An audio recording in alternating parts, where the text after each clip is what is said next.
Hello दोस्तों, जय हिंद। आपका स्वागत है हमारे यूट्यूब चैनल में। दोस्तों, यूपीएसआई की नई भर्ती का विज्ञापन जो है वो जारी हो गया है और आपके लिए ये बहुत ही अच्छी खुशखबरी है। जिन लोगों का पिछली बार से रह गया है 2021 वाली वैकेंसी में, वो लोग इसको जो है भर सकते हैं। और सबसे बड़ी बात है कि आयु में भी आपको जो है छूट दे दी गई है और किस वर्ग को छूट दी गई है वो भी आपको बताया जाएगा। तो आप लोग बिल्कुल निश्चिंत रहिए और तैयारी कीजिए। जो लोग इसके लिए एलिजिबल हैं तो वो सारी चीज़ें आपको जो है इस वीडियो में बताई जाएगी। तो प्लीज़ जो लोग नए हैं वो वीडियो को लाइक कीजिए, शेयर कीजिए और चैनल को सब्सक्राइब कीजिए, ताकि इस तरह की जो भी जानकारी रहे आप तक लेके आ सकूं। तो सॉरी, थोड़ा सा लेट हुआ इस वीडियो को डालने में, ठीक है, बट पूरी जानकारी आपको दूंगा इस वीडियो में। और ज़्यादा से ज़्यादा लोगों के पास शेयर कीजिए। कुछ भी डाउट है तो आप कमेंट कर सकते हैं, ठीक है। तो आइए सबसे पहले आपका विज्ञापन स्टार्ट करते हैं और उसके बारे में पूरी जानकारी बताता हूं। तो ये आप देख सकते हैं, विज्ञापन है उप निरीक्षक नागरिक पुलिस एवं समकक्ष पदों पर सीधी भर्ती 2025। तो इसका जो विज्ञापन है वो दिनांक 12 अगस्त को आ चुका था और इसमें जो है महिला और पुरुष दोनों वर्गों के लिए भर्ती है। दूसरी बात करूं अगर विज्ञापन की, तो विज्ञापन में जो रिक्त पदों का श्रेणीवार विवरण है वो इस प्रकार है कि अनारक्षित वर्ग की जो वैकेंसी है 1705 है, ईडब्ल्यूएस की 422 है, ओबीसी की 1143 है, एससी की 890 और एसटी की 82 वैकेंसी है। टोटल मिला के 4242 वैकेंसी आपकी हो रही है।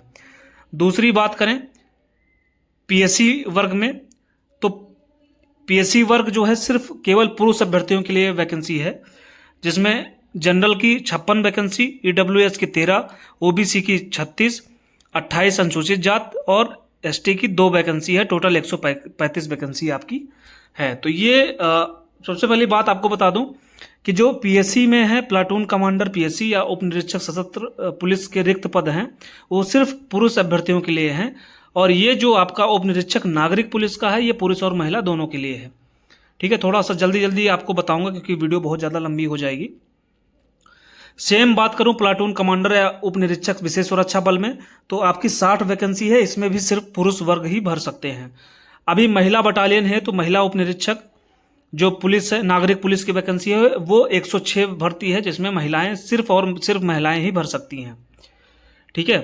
अभी बात करते हैं कि ऑनलाइन आवेदन करने की तिथि, तो 12 अगस्त से लेकर 11 सितंबर तक आप इसका आवेदन कर सकते हैं। शुल्क जो जमा करने की तिथि है सेम है, 12 अगस्त से 11 सितंबर के बीच में आपको शुल्क जमा करना है। और जमा किए हुए शुल्क के समायोजन की जो तिथि है वो 12 से अगस्त से 13 सितंबर तक है। दूसरा, अभ्यर्थी को आवेदन से पहले ओटीआर कराना अनिवार्य होगा। ओटीआर मतलब आपका है वन टाइम रजिस्ट्रेशन। आपको सबसे पहले वन टाइम रजिस्ट्रेशन कराना है, उसके बाद ही आप फॉर्म को फिल कर सकते हैं, ठीक है। दूसरी बात, मेरिट की बात करें, विज्ञापित पदों पर चयन आरक्षण नीति के दृष्टिगत अभ्यर्थी के लिखित परीक्षा में प्राप्त अंकों के श्रेष्ठता क्रम एवं उसके आवेदन पत्र में अंकित वरीयता क्रम के आधार पर किया जाएगा। अभ्यर्थियों द्वारा आवेदन पत्र में पदों हेतु वरीयता देना अनिवार्य है। एक बार आवेदन पत्र में वरीयता देने के बाद उसमें किसी प्रकार का परिवर्तन अनुमन्य नहीं होगा। तो आप लोग संभाल के भरिएगा, इसीलिए इस लाइन को मैं पढ़ रहा हूँ। प्रत्येक अभ्यर्थी को उपलब्ध विकल्पों के सापेक्ष वरीयता का चयन करना अनिवार्य होगा। आवेदन शुल्क जो आपका रखा गया है वो सामान्य ईडब्ल्यूएस और अन्य पिछड़ा वर्ग के लिए 500 रुपये, एससी एसटी के लिए जो है आपका 400 रुपये रखा गया है। राष्ट्रीयता आपको पता ही है कि भारत के नागरिक होने चाहिए, ठीक है। बाकी तिब्बत वगैरह के नागरिक है तो उसका अलग सर्टिफिकेशन है, इसके लिए आप जाके देख सकते हैं। शैक्षिक अर्हता जो है आपकी वह है भारत में विधि द्वारा स्थापित किसी विश्वविद्यालय से स्नातक उपाधि या सरकार द्वारा मान्यता प्राप्त उसके समकक्ष कोई भी अर्हता हो तो आप इसको दे सकते हैं। जो अदर है, अधिमानी अर्हताएं जो हैं, अधिमानी अर्हता के कोई अंक नहीं होंगे, बल्कि 2 या 2 से अधिक अभ्यर्थियों के बराबर अंक प्राप्त करने की दशा में अधिमानी अर्हता के अभ्यर्थियों को प्रस्तर 3.4 के अधीन वरीयता प्रदान की जाएगी। जैसे किसी के पास डोएक का है, एनआईई एलआईटी सोसाइटी से कंप्यूटर में ओ स्तर का प्रमाण पत्र प्राप्त किया हो, प्रादेशिक सेना में न्यूनतम 2 वर्ष की अवधि तक का सेवा की हो, राष्ट्रीय कैडेट कोर का बी प्रमाण पत्र प्राप्त किया हो, तो इनको जो है अच्छा से अर्हता जो है इनको फायदा मिलेगा इस चीज़ का, ठीक है। आयु की बात करें तो अभ्यर्थी ने मिनिमम आयु जो है आपकी 21 वर्ष होनी चाहिए और 28 वर्ष की आयु मैक्सिमम होनी चाहिए। बट इसमें छूट भी दे रखा है इन्होंने, वो छूट मैं आपको यहाँ पे बताऊंगा। श्रेणीवार अधिकतम आयु सीमा तथा आयु सीमा में छूट की तालिका। सामान्य वर्ष को 3 वर्ष की छूट दी गई है, ये बहुत इंपॉर्टेंट है, ये आपको ध्यान रखना है। पहली बार सामान्य श्रेणी को 3 वर्ष की छूट दी गई है, बट कब से लागू होगा? 2 जुलाई 1994 के बाद से। ठीक है, आप इसको मान सकते हैं। अगर आपका इसके पहले है तो आप इसमें एलिजिबल नहीं है। 3 वर्ष की इनको दी गई है सामान्य श्रेणी को। अनुसूचित जात को 5 वर्ष की तो मिलती ही है प्लस 3 वर्ष, मतलब सब में 3 वर्ष जोड़ दिया गया है जो उनको छूट मिलती है। सेम 5 वर्ष प्लस 3 वर्ष, तो इनको बहुत ज़्यादा फायदा मिला है। और सामान्य को 3 वर्ष का। ओबीसी को भी सेम 5 वर्ष प्लस 3 वर्ष। उत्तर प्रदेश का कोई कर्मचारी है उसको भी 5 वर्ष प्लस 3 वर्ष।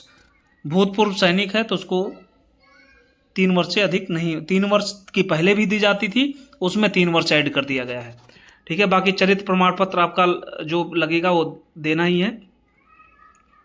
और ये शारीरिक स्वस्थता वगैरह की है, इस पे ना देखते हुए अब लिखित परीक्षा की बात करें तो आपका जो पेपर होने वाला है इस हिसाब से आपका पेपर होगा।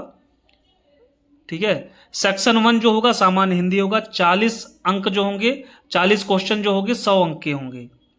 सेक्शन 2 जो आपका होगा मूल विधि, संविधान या सामान्य ज्ञान, 40 क्वेश्चन होंगे 100 नंबर के। सेक्शन 3 आपका होगा संख्यात्मक एवं मानसिक योग्यता परीक्षा, 40 क्वेश्चन होंगे 100 नंबर के। सेक्शन 4 है आपका मानसिक अभिरुचि परीक्षा, बुद्धिलब्धि परीक्षा, तार्किक परीक्षा, रीजनिंग, 40 क्वेश्चन होंगे आपके 100 नंबर के। टोटल आपका 400 नंबर का जो है प्राप्तांक बनेगा, पूर्णांक बनेगा, जिसमें आपको क्वेश्चन जो आपके रहेंगे वो 40-40 के रहेंगे। ठीक है, तो एक क्वेश्चन जो है वो 2.5 नंबर के हिसाब से आपका रहेगा। बाकी जो माइनस मार्किंग रहेगी वो तो रहेगी, पहले देख लेते हैं टाइम कितना रहेगा। लिखित परीक्षा का जो समय रहेगा वो 2 घंटे 120 मिनट होगा, जिसमें प्रश्नों की कुल संख्या 160 होगी। लिखित परीक्षा के 4 भाग विषय होंगे। ठीक है, तो ये सब आपको जो है जिन्होंने दे रखा होगा वो उनको पता होगा, जिन्होंने नहीं दे रखा है उनके लिए एक विस्तृत मैं सिलेबस की वीडियो बना दूंगा, वो लोग उससे जाके देख सकते हैं इसको। ठीक है, बाकायदा मैंने भी जो यूपीएसआई का पेपर दिया है उसके हिसाब से मैं पूरा आपका एक सिलेबस के अकॉर्डिंग कैसे तैयारी करनी है, क्या क्या बुक्स रहेंगी, वो सब आपको बता दूंगा।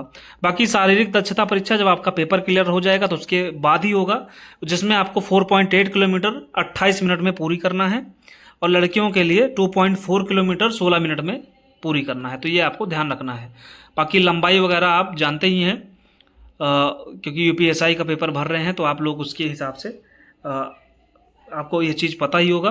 बहुत लोग पुलिस की भी भर्तियाँ देख चुके होंगे, तो वीडियो काफ़ी लंबी हो जाएगी, इसलिए सिलेबस और अर्हताओं से रिलेटेड जो योग्यता होगी उससे रिलेटेड आपके लिए एक अलग से मैं वीडियो बनाऊंगा। तो प्लीज़ वीडियो को लाइक कीजिए, शेयर कीजिए और चैनल को सब्सक्राइब कीजिए।